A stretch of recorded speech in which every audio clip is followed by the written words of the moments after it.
statskontor, og alt jeg fikk var påstengte rør. Så jeg begynte å fundere hvor faen jeg skal gjøre. Eismann for rotta løgn. Ingen trang ingeniør, en prest, en direktør. Jeg løste han til ballegress.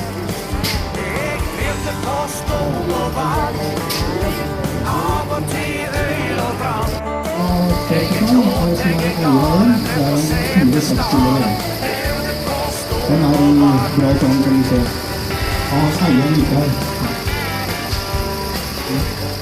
De som hører bak sofaen og de som tror, de kan lukke nå, og denne bilen kan forbi. Ja, her hører vi de som lukker her.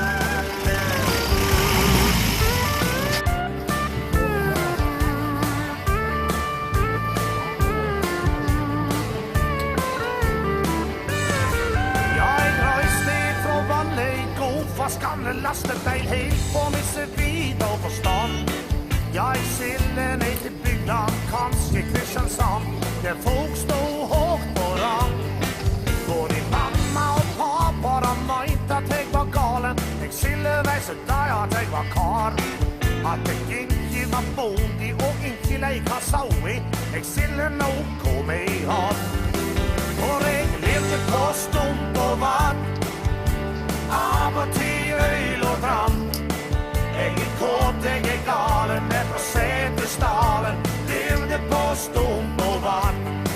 For jeg levde på stump og vann, av og til øl og brann.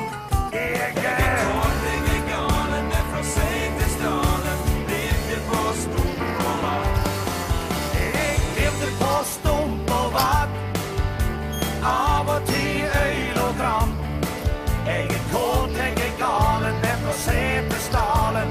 Levde på stump og vann. Ja, nå vil jeg dreie klare, for jeg odens kare. Jeg levde på stump og vann.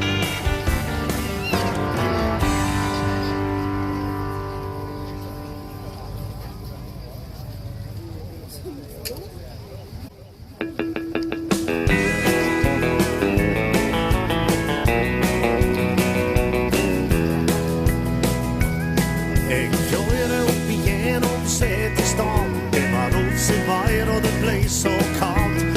Men det gjør aldri noe ting, helt til det smalt mot neste sving. Jeg stod med helt flatt dekk, for 8 kryss og gikk. Irriterende og frustrerende, jeg stod med helt flatt dekk.